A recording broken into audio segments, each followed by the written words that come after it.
Now, the last keynote is actually rather unusual. It is held by an Icelandic father and son duo.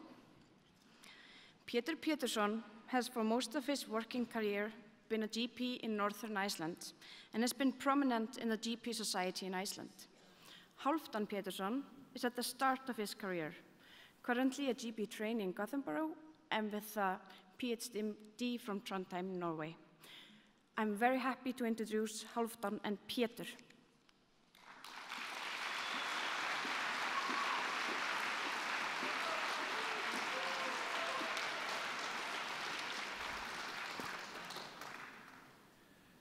Dear colleagues, distinguished guests, the organizers of this conference seem to think that I can tell you something about general practice in the past.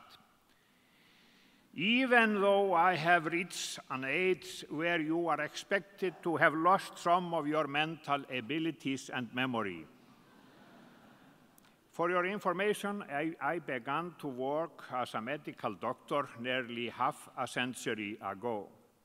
My training took place in Iceland and in Sweden, and in 1981 I started to work as a specialist in family practice in a remote and somewhat isolated fishing village in the northernmost district of Iceland.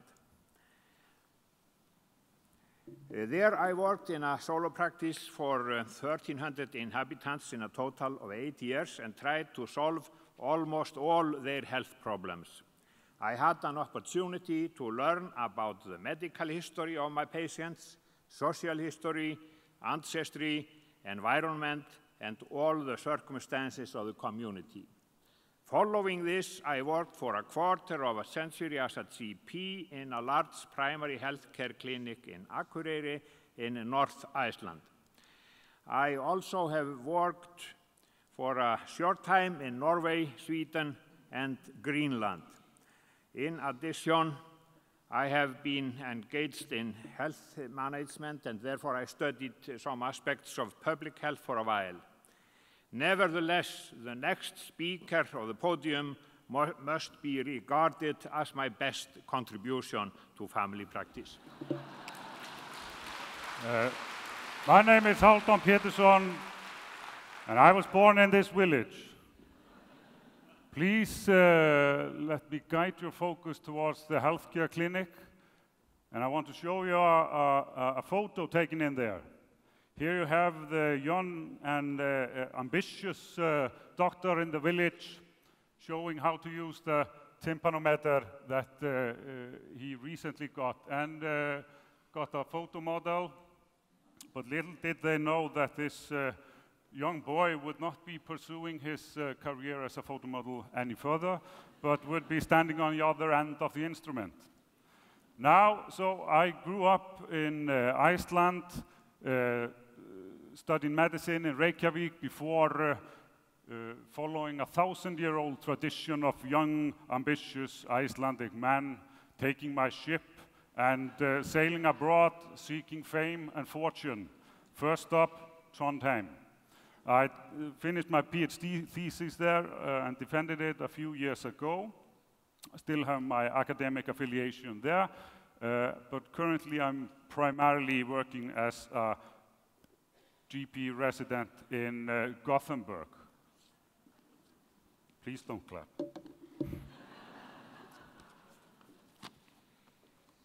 If we look back half a century, we discover a huge external changes to medical science, our working conditions, the attitude of our clients, and all our dealings with them. But the nature and the essence of family practice does not change, although we have plenty of examples of an increasing distance between us and our clients.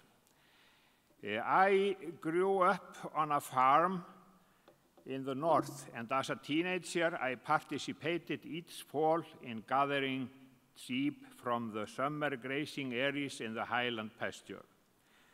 When I started this activity again a quarter of a century later, all facilities for herding were much better. More shepherds, better horses, more usable dogs, and proper fences.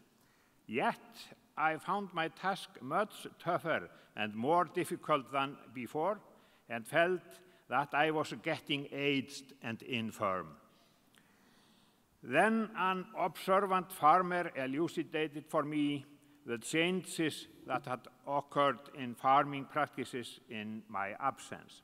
The sheep were housed in much better sheepcotes, and hay production had improved. The herds stayed indoors the whole winter and therefore had much lesser exercise than before, and in the spring they were transported by motor vehicles to the pasture instead of being driven as before. The ewes were no longer afraid of dogs and did not obey them. The farmers had raised races less suitable for strolling and running. That was the reason for my poor success. Then I recalled that we as doctors had experienced exact the same problem with our patients. They had ceased to obey us, and the thinking and attitude of new generations was different.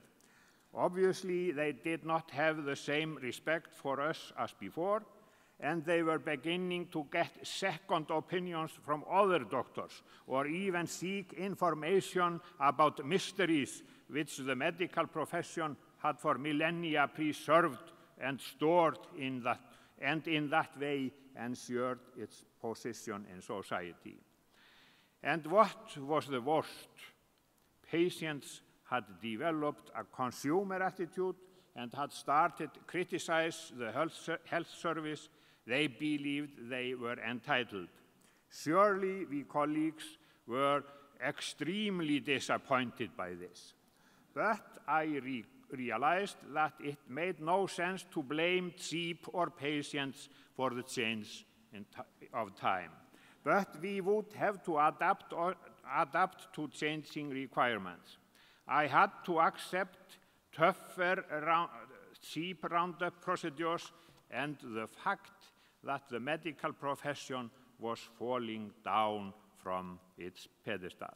I had to face my clients on the floor with communication that worked. I believe the main point for a GP is not to lose sight of the core of family medicine and to develop his identity as GP and maintain it in a changing world. According to the writings of Hippocrates, he was well aware of what is the most important, the personal doctor-patient relationship, which makes the doctor benefit from repeated interaction and closer acquaintance so that mutual trust is created. By keeping an overview of the patient's situation, her family and her environment, the doctor is in a much better position to diagnose the problems, their causes, and to come up with a treatment plan for the patient to follow.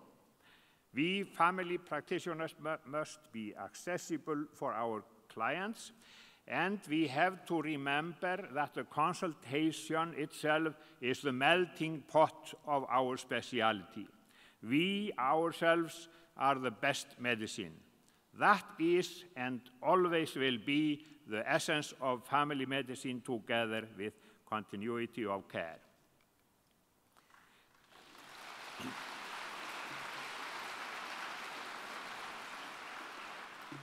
The consultation is a crucible of our medical treatment and therefore a vital part of the core of family medicine.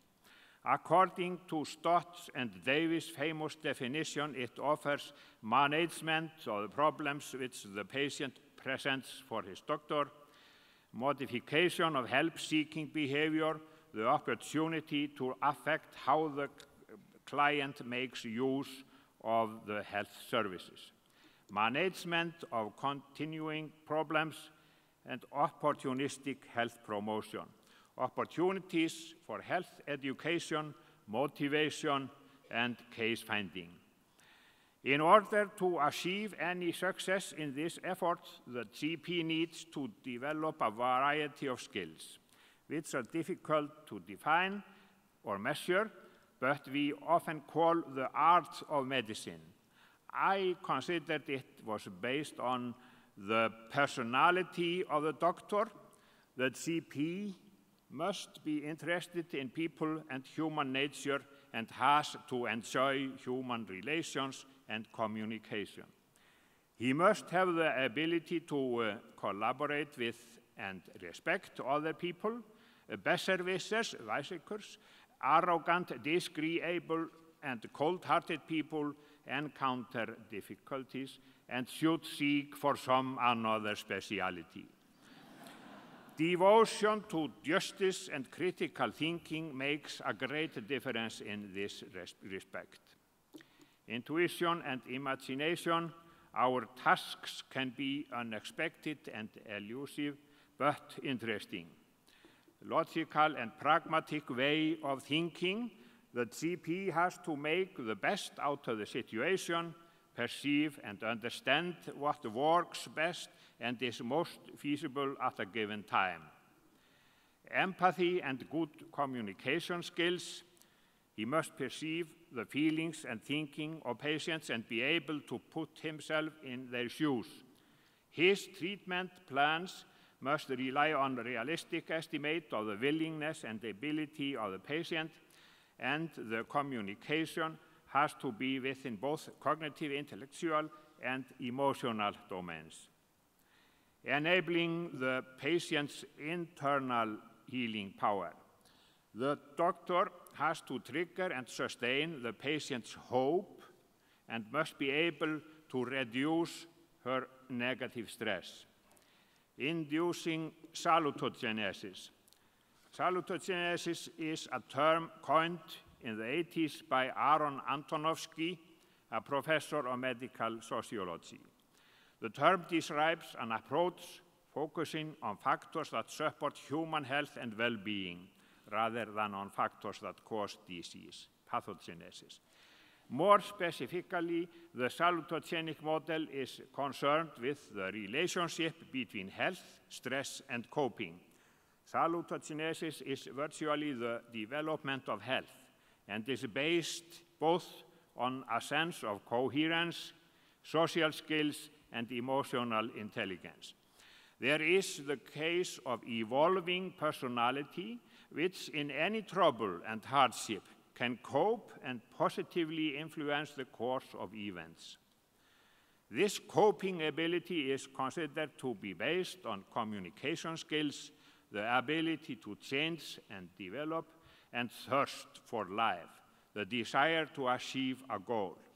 The challenges of family health care are predominantly in the field of salutogenesis.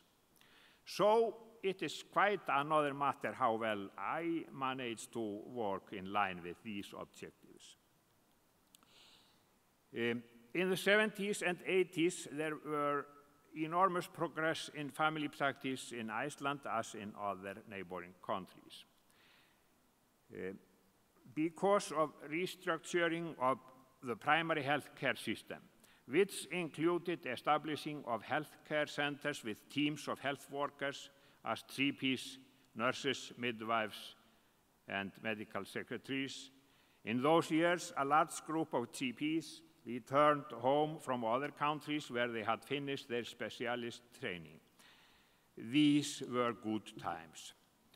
Almost every GP had a well-defined client group, especially in rural areas where geographic boundaries or isolation was more pronounced. The GPs were very accessible because of their substantial working hours and modest vacations and the rare absence from work. This was a prerequisite for continuity of care and mutual trust between the doctor and his patients. Often patients showed their gratitude orally or otherwise, which in most cases increased the doctor's sense of responsibility towards his clients. He was a highly esteemed member of society, and his professional opinion was hardly questioned, as patients rarely had any comparison. GPs could therefore determine their treatment traditions themselves in accordance with their knowledge and experience. The doctor got the feeling that he was his own master and made a difference to the community. Administrators and paramedical staff, such as nurses, were not getting on their high horse.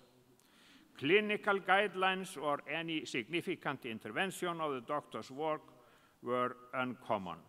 The GP could control the flow of patients to other specialties as a gatekeeper until the reference obligation was abolished in Iceland in 1984. Different cultural backgrounds and language rarely posed any significant challenges, but at that time the most pleasant fact was that GPs did not need to feel ashamed for overdiagnosing or for being under great influence from the pharmaceutical industry. Perhaps we didn't realize the problem. Really sounds like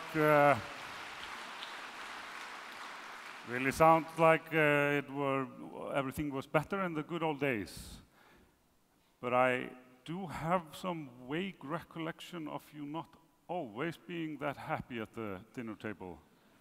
And I just wonder, is it possible that the image you're offering might be a little bit too positive, nostalgic image? I will argue that there are a few things that were worse in the good old days. First of all, the workload with the isolation and the more responsibility, as you're talking about, I think, in fact, I've seen this man at home. There were a lot fewer options for medical imaging testing and treatment. There was a shortage of supporting staff, facilities, and equipment. Medical records were incomplete. Search for new knowledge and update was very, very time-consuming and hard at times. And before general practice became an established academic profession, the opportunities of teaching were much fewer. And this is, of course, before the times of evidence-based medicine and guidelines. I could say a lot about those, but they have brought a certain quality improvement in certain fields, at least. So there was the risk that the isolated GP would not only be geographically isolated, but also ideologically. So this might have been the case for many GPs, rowing their boat alone in dangerous waters. This may still be the case for some, but at least the risk of it is much less than before. A lot of it has to do with the computers and the internet, better communication, access to databases, etc. Doctors are more up to date, and so are our patients, for better and for worse. And of course, we are much better aware of the harms of medicine, medicalization, overdiagnosis, and of course, the big pharma.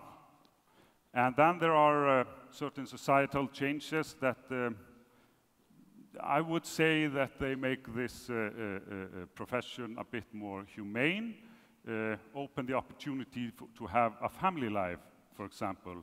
So I'm not sure if the good old days were that much better.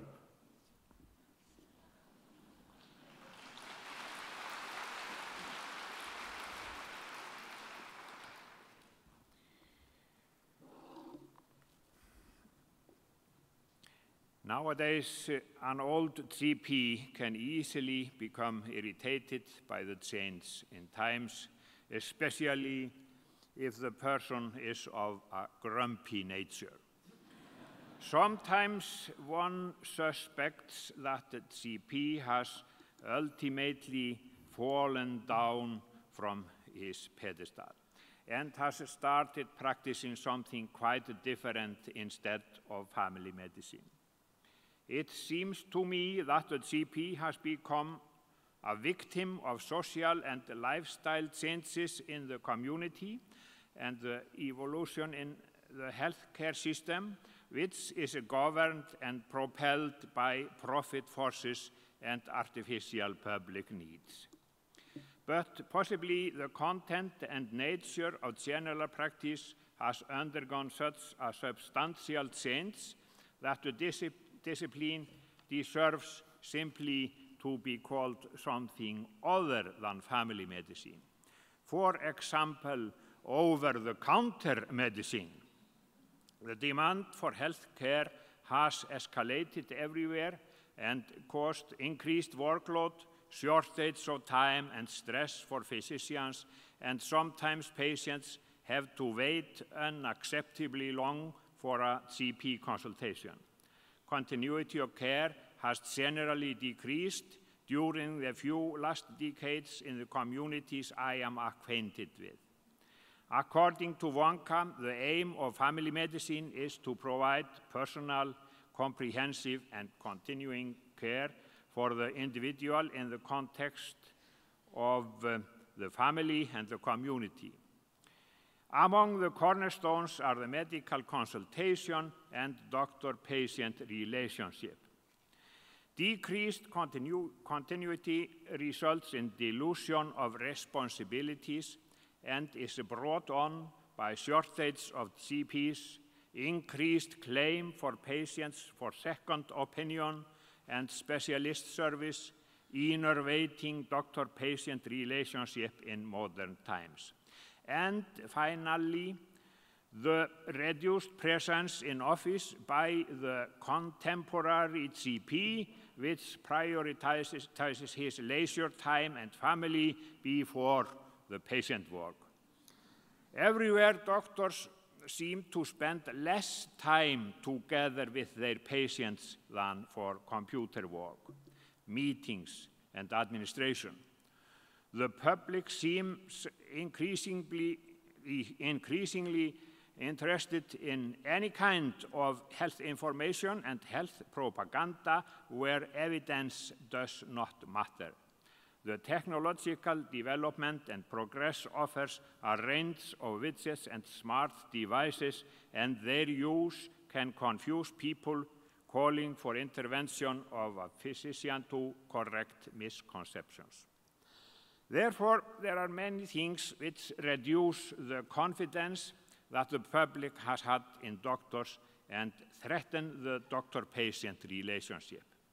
We doctors are sometimes rightly criticized for a lack of professionalism in diagnostics and therapy.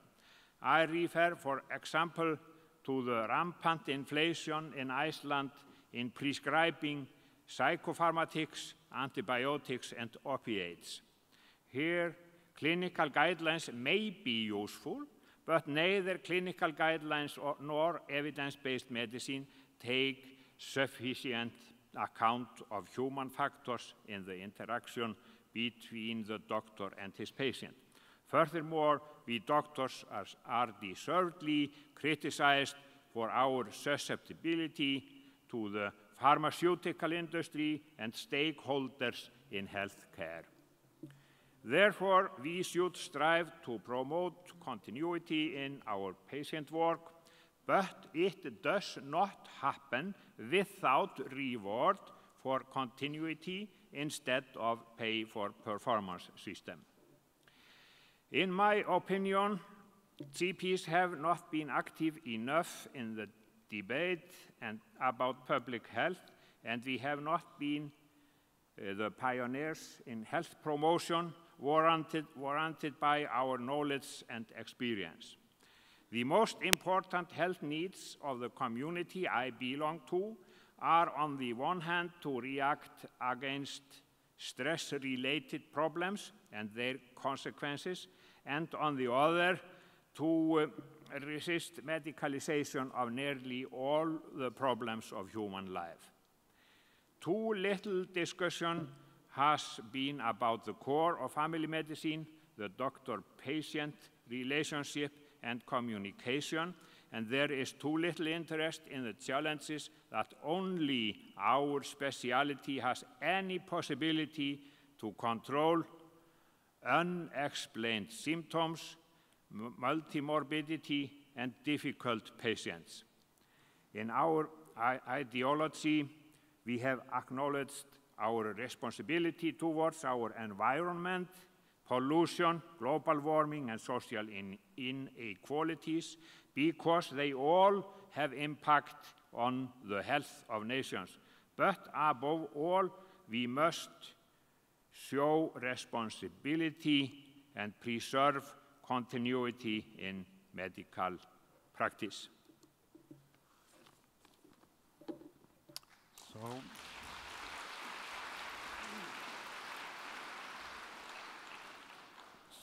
So your case with the good old days is that now your generation had made a mess and you want me to come fix it.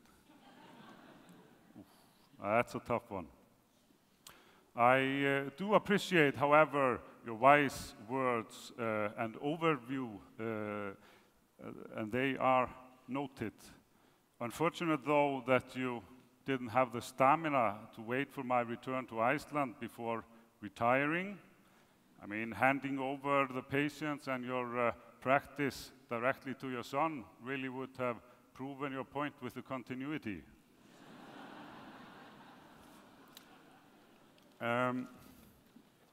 Of course, the future waits us with plenty of challenges, but they are just that, challenges, and not to be seen as problems. They are challenges to solve, and they are ours to grab. The future is ours to grab and define. As Pétur mentioned, and as noted in the conference's theme or subtitle, the solution of the challenges must be brought forth from the core.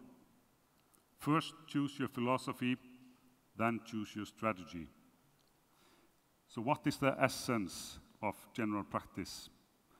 And why can't GPs be replaced by computers? Diagnostic and risk estimating machines able to initiate treatment and send referrals? These questions have in partly been answered already, but I'd like to cite the Norwegian GP and professor in social medicine, Pétur. He held one of the most excellent speeches I've heard 6 years ago at the Nordic Congress in Tromsø, where he spoke of the diamonds of general practice. And I could feel his deep, soothing, father-like voice as he presented each diamond one by one, and I felt as he was handing them over to me personally to take care of. A young GP at the dawn of my career. These diamonds are the diamond of solidarity, caring for the patient where they are. Second, the diamond of comprehensive medicine, caring for the whole patient in sickness and health, given all circumstances of the individual.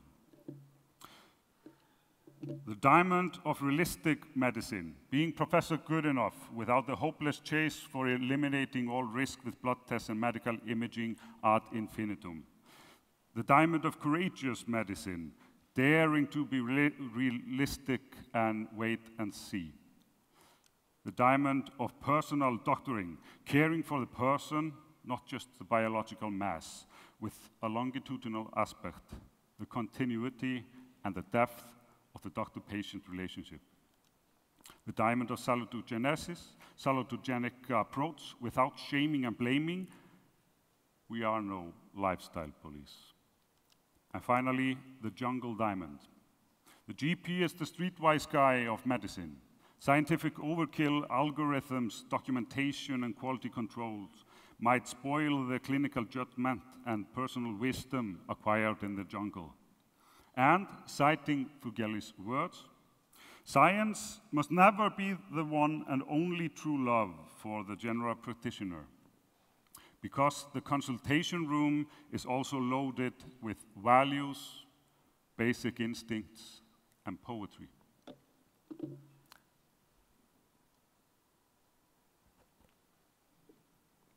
Holistic and personal care for our patients over time, getting in touch not only with people's diseases, but with their lives. The unique opportunity to affect people's lives in a way the most sophisticated machine never will. There lies the magic. And that's why GPs will still be needed after the high-tech digital revolution of the P4 systems medicine that is supposed to be just around the corner. And I'll come back to that in a moment. However, there is no guarantee that the patients or the policymakers will realize that in the process.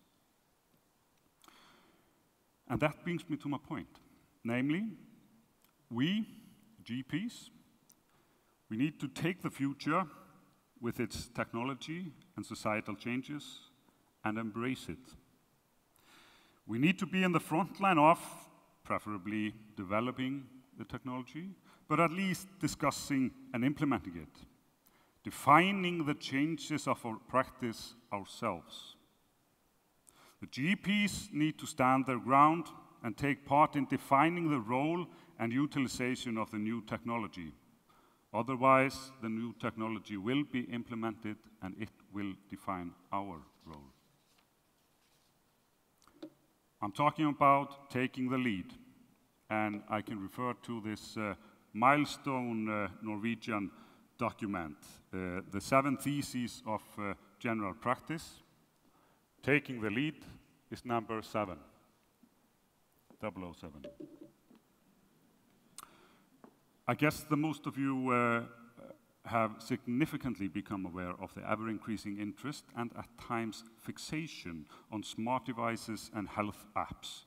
Patients showing us their somnograms, heart rate variability, and the other markers of stress the gadgets manage to record. But I don't know if all of you are familiar with the related, more grand-scale phenomenon, P4 systems medicine.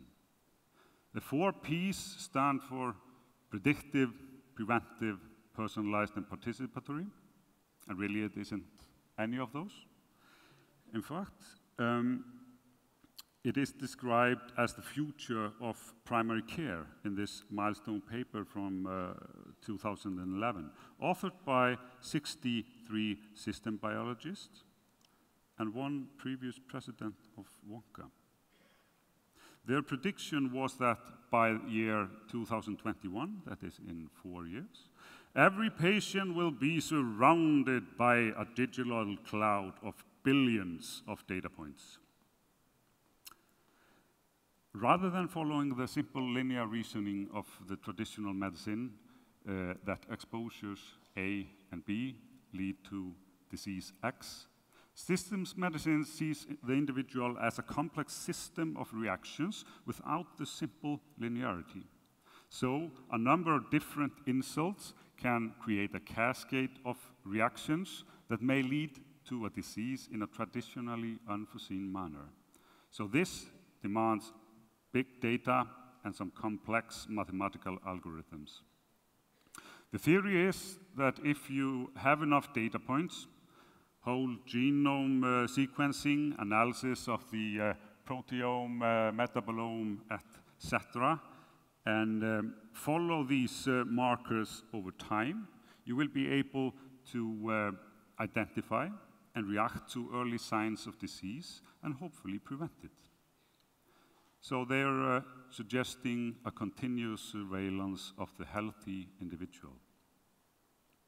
So you're never ever healthy, always expecting the living body to show some pathology.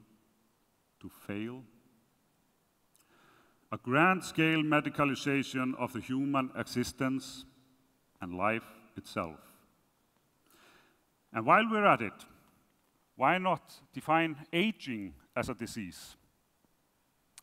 There's actually a movement of researchers suggesting this. And metformin is one of the promising agents to treat this terrible condition.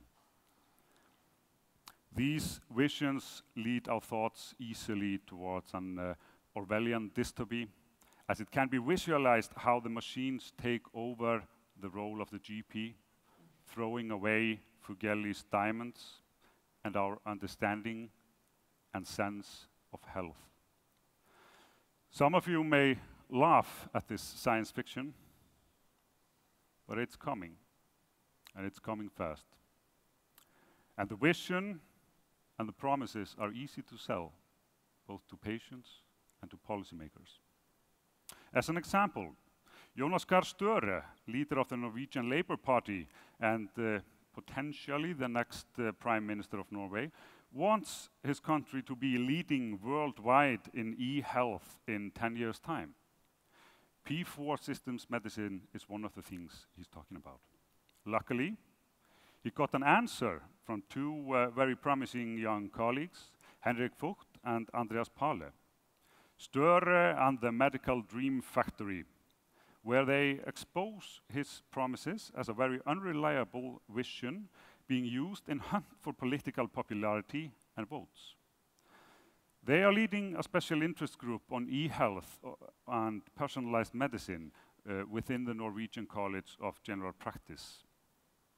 These guys have it as their explicit mission to influence the debate on the matter, at least in Norway, through newspaper articles as well as social media, not to forget the scientific publications. Henrik Vogt recently defended his PhD thesis on the topic. Brilliant work, I can truly recommend it. His conclusion was the P4 systems medicine movement presents a truly spectacular vision and great promises without any significant analysis of the potential downsides. The results promised are at best unreliable, and the potential harms may be quite extensive. Grand-scale medicalization of the human life. I think we need more of this. Informed GPs initiating and engaging more in the debate on important matters regarding public health and the organization of the healthcare system. In a venue open for the public and not just the National Medical Journal. We need strong national colleges of general practice that can lobby and put some serious pressure on the politicians and the policymakers. We need to bring out the big guns. I long to see the Nordic Federation of General Practice make a real appearance on the big issues. And I can envision Wonka as well as a strong ally on the mission nationally to affect the general debate and put pressure on policymakers. So,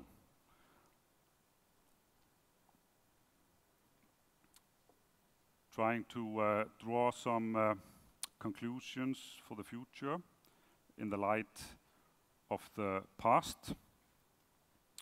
I think GPs have to take the lead on different levels, as I've been discussing. I think we have to increase the role of multidisciplinary teams in our work, but led by the GP and not outside the GP.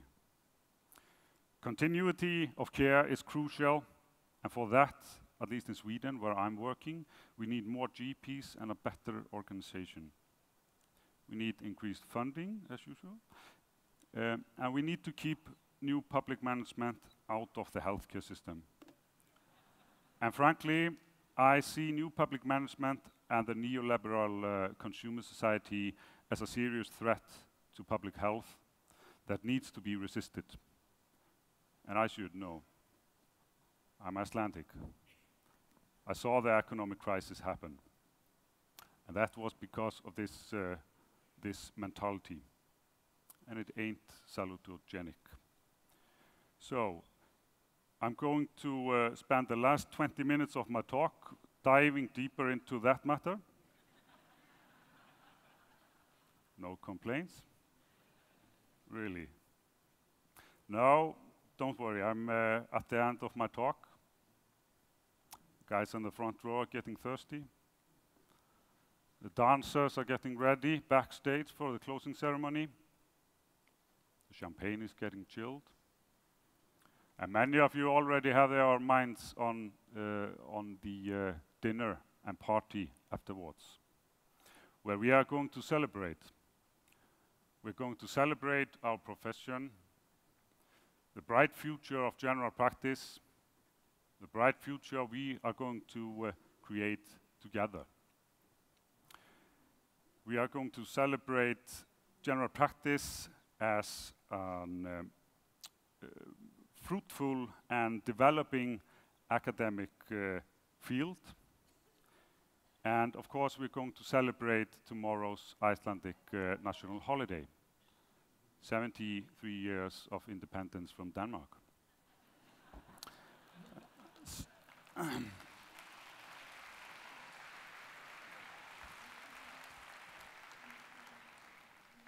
Some might say that the GPs are the underdogs in the Game of Thrones that is planning and creating the healthcare system of tomorrow.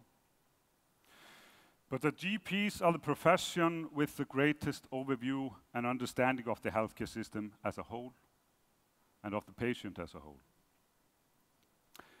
And we should take our leading role. We are obliged to.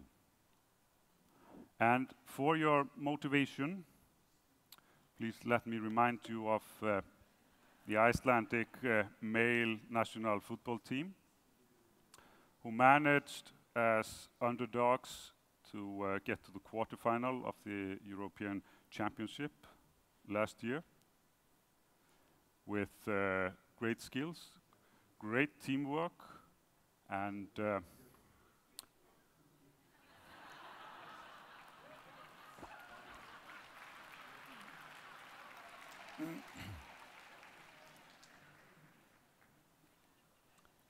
and with Icelandic Viking mentality. So, please, now it's time to wake up, even you sitting in the back. And I would like everyone here to rise from your seat. It's getting quite warm.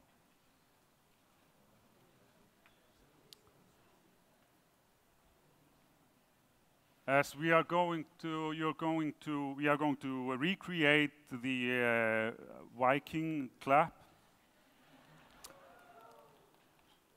And I need you all to give it all you got. You have to find your power position. And it's easy, you just clap your hands following my lead as you shout, "Hoo!" Are you ready? Yes. Are you ready? Yes. Hoo! Hoo! Hoo! Hoo! Hoo! Hoo! Hoo! Hoo! Hoo! Hoo! Hoo! Hoo! Hoo! Hoo!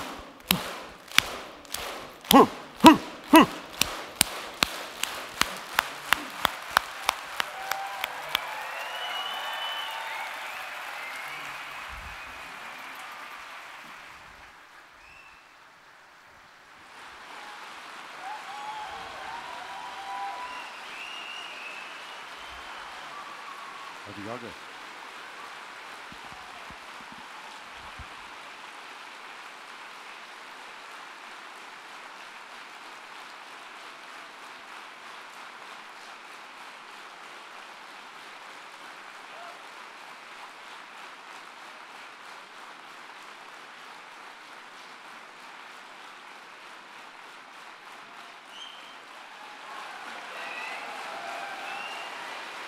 Pétursson, hegið með okkur.